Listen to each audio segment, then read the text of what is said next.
¿Qué tal? Muy buenas tardes. Estamos en debate público.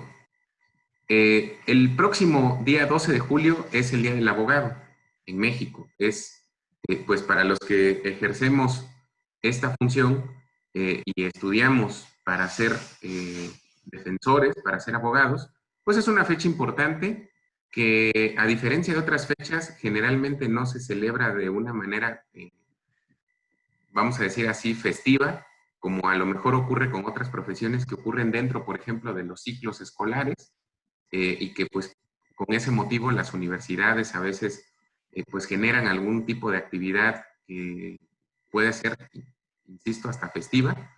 Y en el caso de los abogados, pues bueno, ha sido de alguna manera distinta la vía en que generalmente se festeja cada año esta conmemoración del Día del Abogado, pero bueno, esto no le resta ni importancia ni le resta también necesidad de hablar de los puntos importantes y de los antecedentes y de las razones por las cuales se plantea este día como el día en el que los abogados pues tienen un punto de encuentro.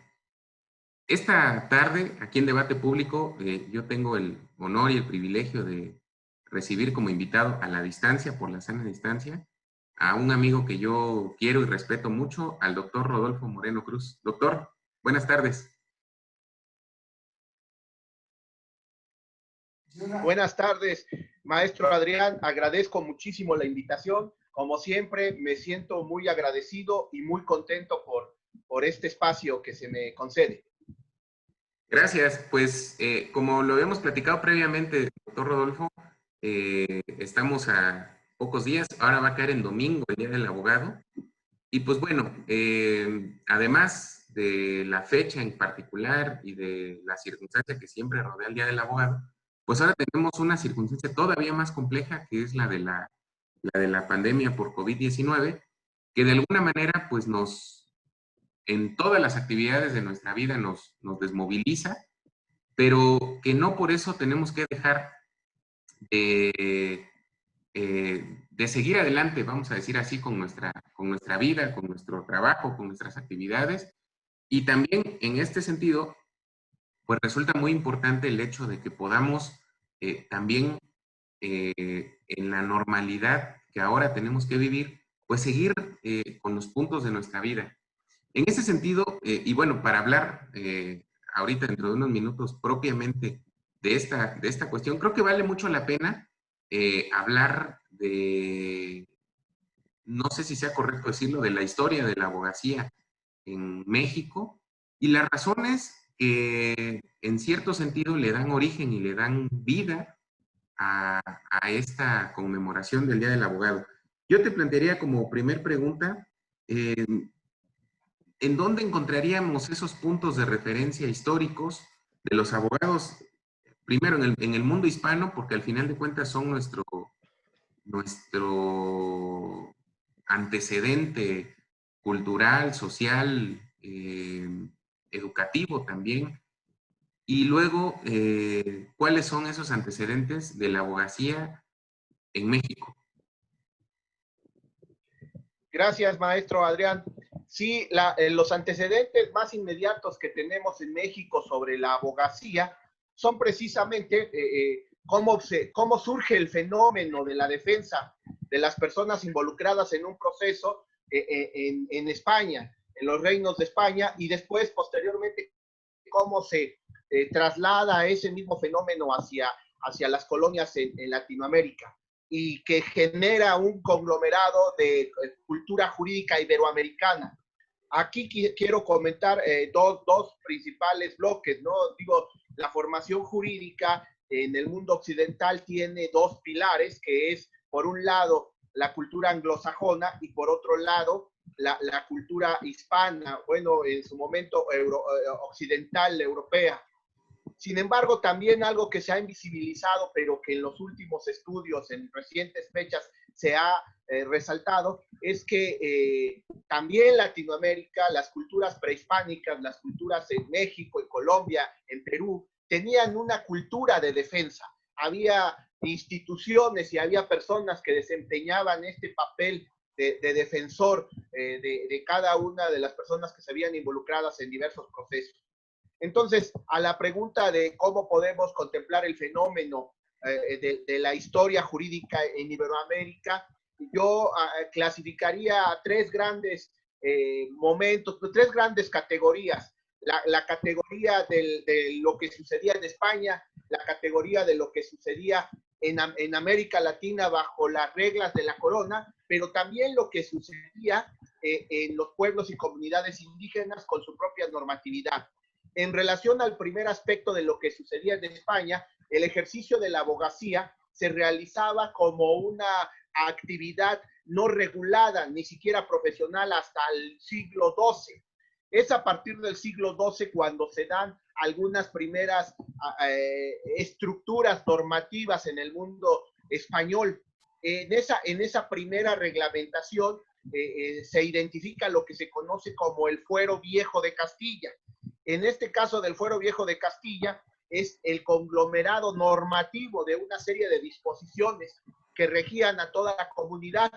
Pues este documento, estas disposiciones, estas prescripciones sirvieron como detonante para empezar a ver a la profesión jurídica como lo que es un ejercicio profesional. Se traslada este método, este esquema a la Nueva España, y la Nueva España también comienza a reiterar un esquema de profesionalización de la abogacía. Incluso, a pesar de que los antecedentes en España eran importantes en relación al conocimiento y al estudio del derecho, florece con mucho más impacto y con mucha mayor repercusión en los estudios que hacen las personas que viven en la Nueva España, ¿no?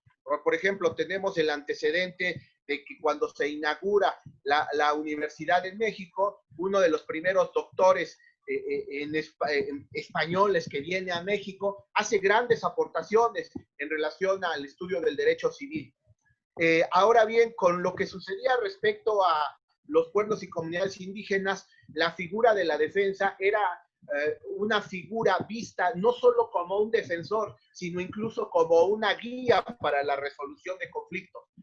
Si quisiéramos utilizar conceptos de este momento, el defensor en los pueblos indígenas era más una figura próxima a los mediadores, más que un defensor en el que oponía a una causa frente a otra.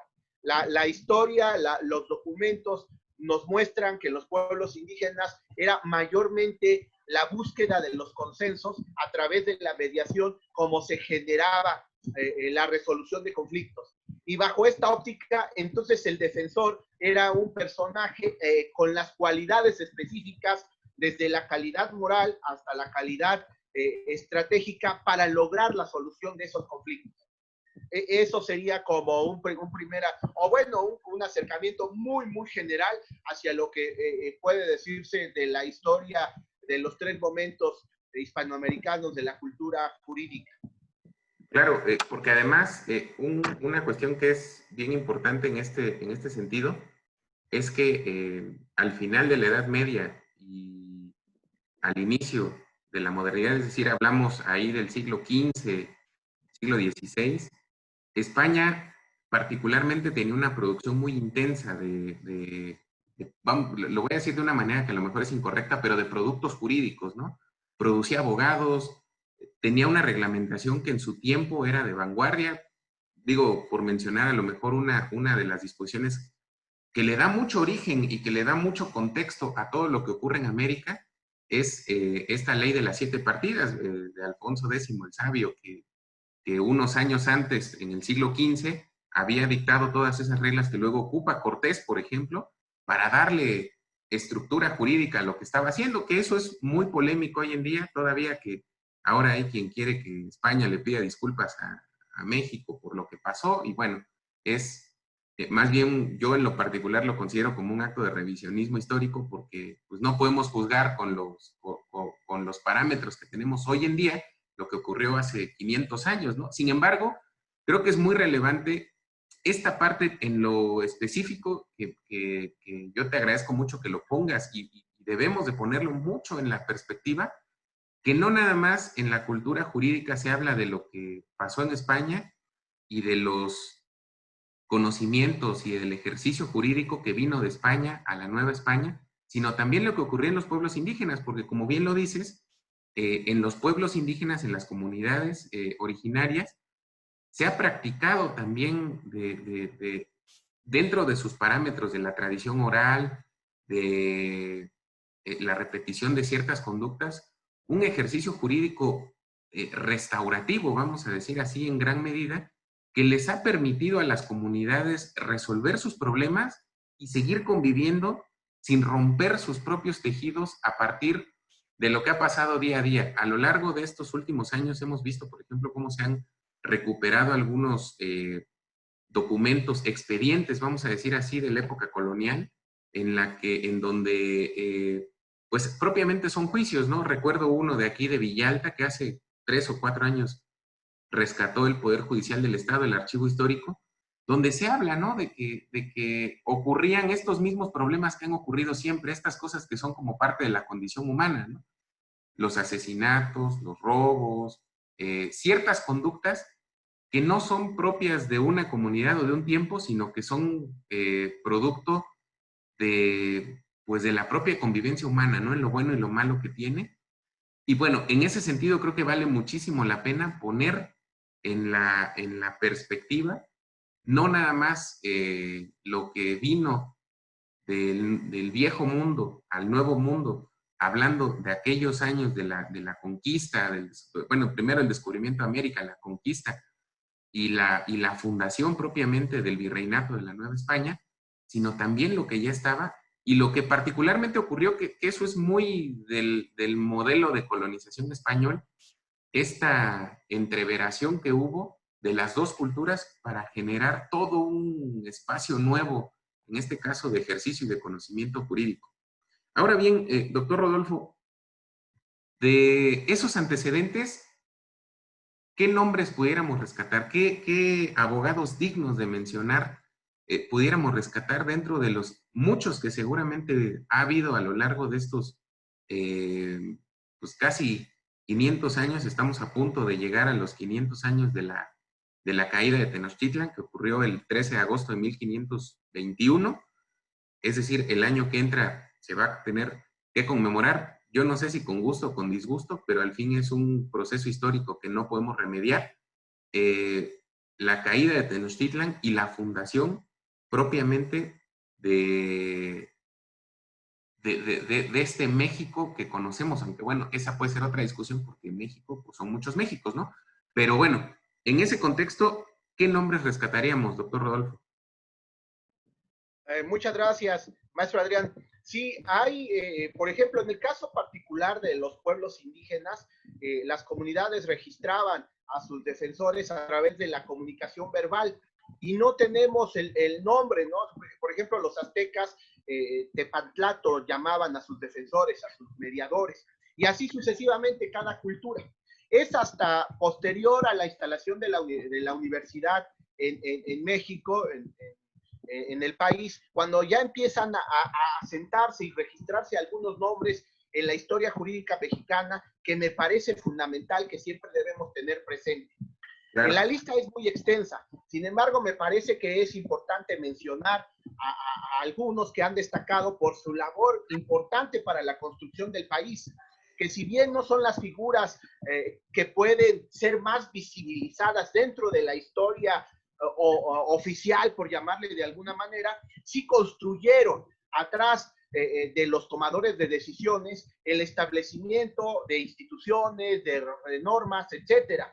Dentro de ellos está un personaje que es muy importante, pero que además es motivo de orgullo para nosotros, los oaxaqueños y las oaxaqueñas, que es Carlos María de Bustamante.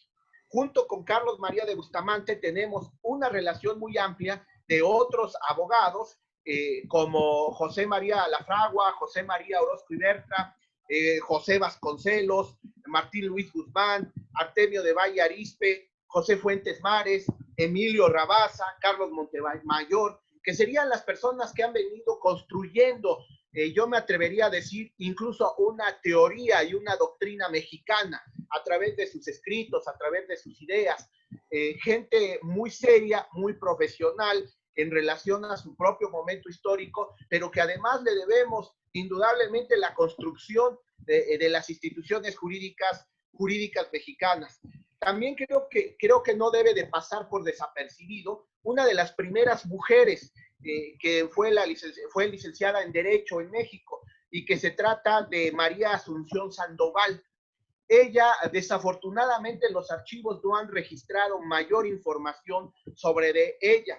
La dominación masculina cultural en su momento quizás opacó la importancia de esta abogada María Asunción Sandoval, pero afortunadamente se rescató entre los registros, pues el antecedente de que ella es la primera licenciada en Derecho que tenemos en México. Claro. Bueno, yo quisiera detenerme un momento. Creo que rescatar algunos nombres, y particularmente nombres de oaxaqueños, es muy importante. Lo digo por dos que mencionaste. No sé si dentro de los que mencionaste haya más, pero registro a Carlos María de Bustamante y a Emilio Rabasa como producción jurídica oaxaqueña, vamos a decirlo, en dos momentos distintos de la historia, porque Carlos María de Bustamante, Rodolfo, y no sé si coincidas conmigo, la historia le ha negado una buena biografía a Carlos María de Bustamante, que dentro de lo que podemos saber, vivió una vida fascinante, ¿no? Creo que como político, como abogado, como historiador, que es importantísimo como historiador, porque él registra algunos de los momentos históricos más trascendentes del primer momento de nuestra nación, porque él acompañó, por ejemplo, a Morelos en el Congreso de Apatzingán, fue constituyente, y de alguna manera todo el tiempo registró lo que iba pasando, evidentemente desde su perspectiva liberal, desde su perspectiva progresista, en algún momento anticlerical, vamos a decirlo, porque era el signo de su tiempo, pero en una actividad importantísima que habla de alguien que no nada más entendió su responsabilidad como abogado, sino que entendió su responsabilidad como un hombre de su tiempo. En ese sentido, creo que valdría mucho, bueno, digo, en el ejercicio en general, hablar más de estas personas que creo que tienen mucho todavía que contarnos, tienen mucho que decirnos. A otro personaje, también abogado, muy polémico, no oaxaqueño, este sí, pero que también vale la pena en el otro contexto hablar de él, a lo mejor sería de Lucas Alamán, porque también él tiene una historia importantísima en cuanto a lo que en su contexto, porque al final de cuentas es muy fácil polarizar y decir los conservadores eran malos y los liberales eran buenos, cuando en realidad quizás sería muy difícil decir quién es malo, quién es bueno, porque lo que se enfrentan ahí son dos posiciones, dos visiones del Estado distintas, dos modelos de concebir cómo se debe administrar la cosa pública, y sería muy complejo en una discusión seria en realidad decir que una es mejor que otra, porque al final son dos modelos distintos, ¿no? Es como pensar si son mejores los católicos o los protestantes, pues no vamos a llegar a una conclusión nunca, porque todos tienen sus puntos buenos y sus puntos malos. Ahora, el caso de Emilio Rabasa, que a mí me parece que hay, bueno, tiene una producción muy amplia, pero a mí en lo particular, desde que era estudiante, y es un libro que yo he releído muchas veces, es un libro de Emilio Rabasa que se llama La Constitución y la Dictadura, que creo que todos los abogados en algún momento debiéramos de leerlo como un antecedente teórico y práctico de lo que fue nuestro primer ejercicio constitucional de gran envergadura, que fue la Constitución del 57, cuando realmente las posiciones se extreman, estos puntos se van a los extremos, el punto conservador y el punto liberal, y cómo se enfrentan a través de un documento jurídico importantísimo, como fue la Constitución. En ese sentido, perdón que haya yo tomado el micrófono, pero me parece que eso es bien importante, y son oaxaqueños, además de los otros abogados oaxaqueños, de don Benito Juárez, de Porfirio Díaz, de, bueno, alguien a quien también la historia le ha negado una buena biografía es a Matías Romero, creo, ¿no? Pero bueno, al final de cuentas, hay mucho de lo que tenemos que hablar porque es parte, o debiera de ser parte de nuestro bagaje cultural como abogados y como ciudadanos, creo, Rodolfo. Muchas gracias. Al contrario, estos temas resultan bastante apasionantes y comparto contigo el gusto por la historia, por los personajes que han creado a nuestro país y que han aportado. Y también coincido en lo que mencionas, que no necesariamente se puede hablar en una perspectiva histórica de los buenos y los malos. Creo que en una perspectiva histórica lo que debemos de hablar es lo que aportaron y lo que no aportaron. Y en ese cúmulo, indudablemente, que muchos personajes que incluso pudieron haber sido encontrados, pueden haber hecho aportaciones interesantes para la construcción de nuestro país. En el caso de Carlos María Bustamante, no olvidemos que él estuvo prisionero, que incluso tuvo que escribir un libro para reivindicarse por lo que el gobierno de su momento le había adjudicado. Entonces, estas tensiones históricas son muy normales en cualquier nación, en cualquier país. La diferencia es la base del Estado democrático de derecho. Y la diferencia no debe de ser rechazada, debe de ser aplaudida. Y en esa óptica de la reconstrucción histórica, la diferencia también debe de tomarse en serio. Es decir, deben de escucharse las diversas voces que hablaron en su momento. Más allá de una calificación o una evaluación en torno a lo que podamos decir si son acertadas o desacertadas sus ideas, algo que sí tenemos que reconocer es que la pluralidad de México construyó a nuestro país. Así es. Bueno, y en la actualidad, ¿cómo pudiéramos calificar el ejercicio de la abogacía ya en nuestra perspectiva actual? ¿Qué pudieras comentarnos al respecto? Sí, gracias. Tenemos una profesión muy importante, es una profesión maravillosa, es una profesión de mucha utilidad, pero también es una profesión que tiene muchos retos que enfrentar. Y básicamente, en el caso de México, al igual que comparten muchas circunstancias con otros países, apunta a diversos elementos. Uno de ellos es el ver a la licenciatura en Derecho, la formación de la licenciatura en Derecho, como una carrera comodín. Es decir, es tan abarcativa nuestra carrera que da posibilidades de desempeñarse en diversos campos. Esto es una ventaja, sin embargo, también significa una desventaja, porque entonces la generación de licenciados en Derecho no se especializan, sino estudian la licenciatura como un paso previo para poder tener un gran abanico de posibilidades. Ahorita, en estos tiempos, afortunadamente, las universidades han empezado a ofrecer diversas carreras, ¿no? Pero pensemos en hace 50 años. Por ejemplo, alguien que quisiera estudiar literatura, veía una opción viable el estudiar Derecho. Decía, yo pues estudio Derecho, me gusta la literatura y la que más encaja es esta. Quiero ser periodista, quiero ser comunicador. Bueno, entonces la carrera de Derecho me da la opción de poder desempeñarme en ese ámbito. Grandes comunicadores, y vuelvo a retomar a Carlos Bustamante, él fue periodista, ¿no? Él escribía. Entonces, así se van generando las opciones. Incluso, por ejemplo, en fechas recientes, de 10 años para acá, se ha creado la oferta de la opción de gestoría municipal y gobierno, ¿no? Antes esta opción de profesión no tenía cabida dentro de los programas universitarios, sino que precisamente si tú querías ser asesor municipal, asesor parlamentario, la carrera idónea era la de licenciatura en Derecho. Entonces, ¿qué ha generado que la licenciatura en Derecho sea una opción vista como una institución comodín? El número tan amplio de la demanda de la carrera. Hace algunos años, el investigador de la UNAM, Héctor Fierro, hizo, junto con un investigador del CIDE, Sergio, hizo una investigación hicieron una investigación muy interesante respecto al ejercicio de la abogacía. Y ahí pudieron establecer que cada año aumentaba la demanda de la licenciatura y el número de egresados de un 250% a un 300%.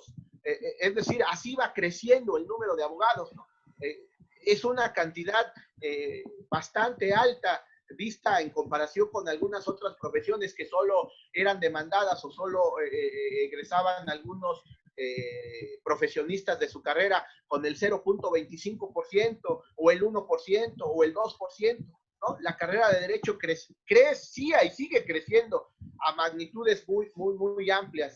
El 2,50% de forma anual es una cantidad alta. Quiero aprovechar que en este mismo estudio que hizo el doctor, mencionó algunos datos que me parece que son interesantes. Posiblemente tienen que actualizarse, sin embargo, no han cobrado vigencia porque todavía se siguen manteniendo el porcentaje de crecimiento. Por ejemplo, él manifestaba en su investigación que en ese momento 342,000 personas se dedicaban a la carrera de abogacía. No incluyó a los jueces, no incluyó a las personas que trabajan al gobierno, sino específicamente a las personas que defienden las causas en los procesos civiles, penales, mercantiles. También se estableció ahí que de cada 100 abogados, 62 eran hombres y 38 son mujeres.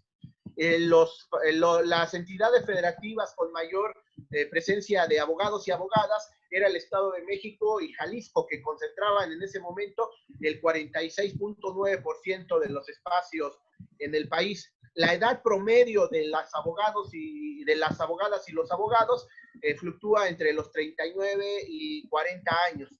La escolaridad es que el 16.7% de los abogados, abogadas, tienen únicamente el grado de licenciatura. Perdón, dije el 90%, aquí corrijo, el 90% tiene el grado de licenciatura.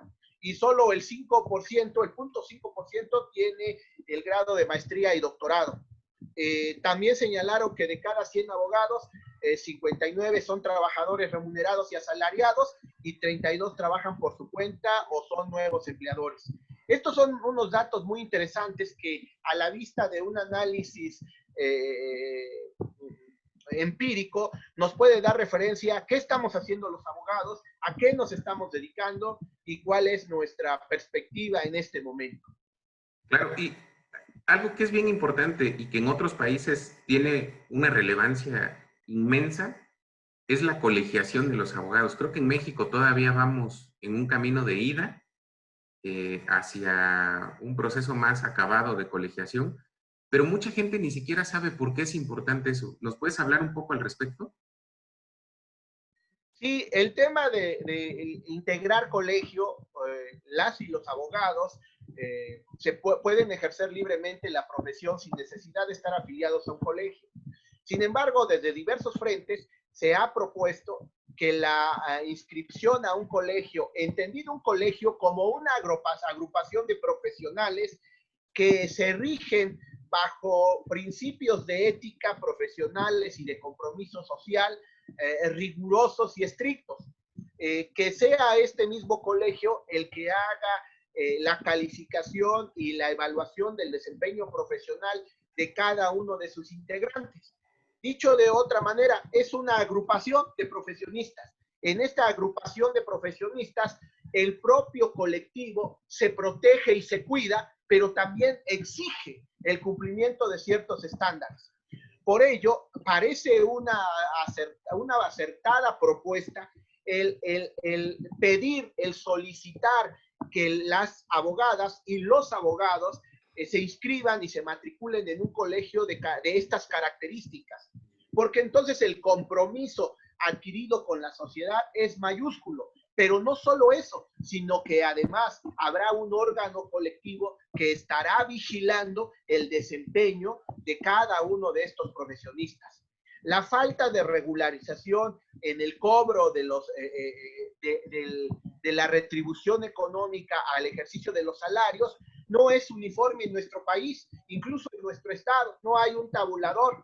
Alguien puede elaborar una demanda, estoy pensando una demanda materia penal, y el abogado A puede cobrar cierta cantidad, el abogado B puede cobrar cierta cantidad, el abogado C cierta cantidad. La permanencia a un colegio facilitaría este proceso de beneficio a la sociedad, en que el colegio podría poner una tarifa, colocar una tarifa y decir, por este tipo de trabajo lo proporcional es esto. Hay una permanente crítica o permanente atención hacia el cobro de los honorarios de los abogados, porque han hecho un chiste popular o una burla permanente, que los abogados, como no cobramos honorarios, siempre pedimos dineros para las copias, ¿no? Dicen, bueno, no pide su tarifa. Y platicando con abogadas y abogados compañeros, decían, esto de pedir las copias se ha generado como cultura, porque a la clientela le resulta difícil pagar un servicio, como en el caso de un dentista. Tú vas a un dentista, vas con un médico y no tienes mayor objeción, que sabes que tienes que pagar tu consulta. En cambio, en el caso de los abogados somos vistos como un trabajo que no es tal. Digo, no siempre es así, ¿no? Aclaro, no siempre es así. Sin embargo, sí es muy común que el vecino, que el familiar te hable y te comente y te diga, oye, tengo este problema, no quiero tus servicios, y te lo aclaran, pues, ¿no? No quiero tus servicios. Lo único que quiero es preguntarte qué hago en este caso. Claro. Entonces la respuesta es, pues esos son nuestros servicios, ¿no? Parte de la colegiatura ayuda a que no exagere el grupo de profesionistas con el cobro de salarios, pero también se dignifique el trabajo de la profesión en el ejercicio de la abogacía. Claro, y del 1 al 10, ¿en dónde iríamos en la colegiación de los abogados en México? Yo creo que todavía estamos apenas en el 1. Ha habido algunas barras de carácter nacional que han incluso propuesto una reglamentación específica, la promulgación de una ley para que se vuelva obligatorio, pero no ha pasado de ahí, ¿no? Es optativo. Yo creo que sí debe de seguir siendo optativo, pero sí debe de dársele un plus a aquellas personas que pertenezcan a una barra, a un colegio. Es decir, que fuera como una etiqueta de calidad, una certificación de calidad, ¿no? Habrá abogados que no necesariamente tienen que estar afiliados y que ya por su experiencia, por su tiempo, ya tienen esa etiqueta de calidad, pero habrá abogados que necesitamos entrar en un proceso de demostrar que podemos dar un servicio profesional a la altura. Claro, y bueno, una de las cosas que se me olvidó, se me pasó comentar al inicio del programa, Moreno Cruz es presidente de la barra de abogados Carlos Santiago Nino, que es una agrupación de abogados que, bueno, yo lo considero así. En Oaxaca está generando toda una nueva perspectiva del ejercicio jurídico y de la colegiación, a partir, ¿no?, de la idea de que los abogados se colegien o se afilien a una barra para juntarse a desayunar cada fin de mes, sino que en realidad tengan actividades académicas, de formación, de capacitación que sean importantes para su propio ejercicio. En este caso, y bueno, la verdad es que ya hasta nos estamos comiendo un poco más del tiempo que teníamos, pero la producción nos sabrá entender. Yo te preguntaría, ¿por qué el 12 de julio? Porque fue un tema que se nos quedó ahí pendiente ahorita en el inicio de la plática. ¿Por qué el 12 de julio es el Día del Abogado? Y también que nos comentes brevemente la barra Carlos Santiago Nino, ¿qué actividades tiene preparadas para esta conmemoración del Día del Abogado? Muchas gracias. El 12 de julio se instaura por primera vez la universidad en México, en la capital del país. Hay una discusión ahí en torno a la fecha histórica. Algunos historiadores mencionan que es el año de 1535 y otros dicen que es el año de 33, perdón, y otros mencionan que es el año de 1553.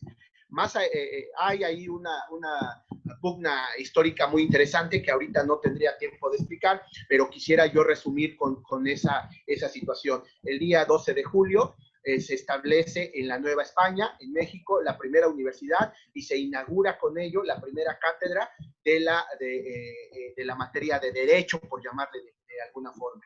Quiero aprovechar también para mencionar en esta parte que muchas barras efectivamente hacen del día 12 de julio un día especial de celebración y de conmemoración.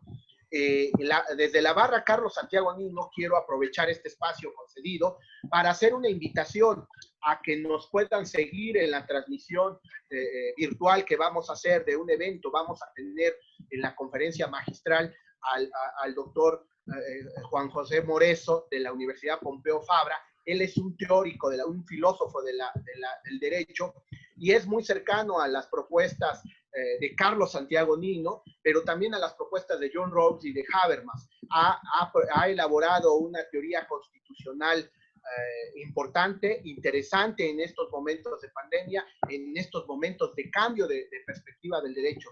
Y él va a hablar precisamente de estos cambios que nos espera a las abogadas y a los abogados en este momento. Entonces quiero reiterar la invitación para que nos acompañen en esta celebración.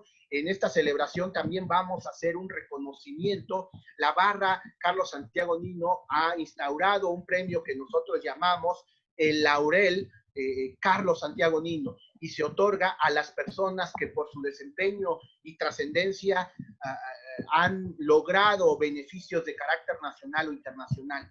Paralelamente a este reconocimiento del laurel, también hacemos un reconocimiento de carácter estatal. Es decir, también reconocemos que en el Estado, aun cuando no se hagan actividades que hayan trascendido a nivel nacional o internacional, también se están haciendo cosas importantes. Y creo que también el ejercicio local también debe ser visualizado. Entonces, en este sentido, la barra Carlos Santiago Nino ha hecho esta división metodológica, por llamarle de alguna forma, ¿no? El Laurel Carlos Santiago Nino, que va dirigida a las personas que han trascendido de forma nacional e internacional y han tenido un trabajo de vida, no solo una conducta, sino han hecho un trabajo de vida permanente. Por el contrario, también hacemos el reconocimiento a las personas que en el año 2019 hicieron alguna acción en específica que debe ser reconocida en el ámbito local como ejercicio de esa acción. Les invito a todas y a todas que nos acompañen. Es una gran oportunidad la de, así lo consideramos nosotros, la barra, la participación del doctor Juan José Moreso. Él es catedrático de Filosofía del Derecho en la Universidad Pompeu Fabra, es licenciado y doctor en Derecho por la Universidad Autónoma de Barcelona, en ambos casos con premio extraordinario.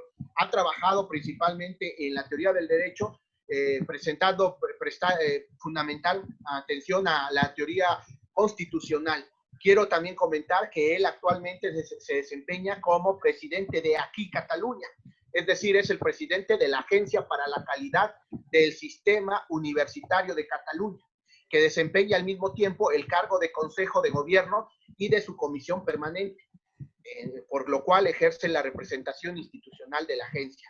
Es interesante poder escucharlo.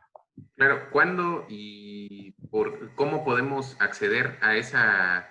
Entiendo, es una videoconferencia. ¿Qué día va a ser? ¿A través de qué plataforma? ¿Cómo nos podemos inscribir?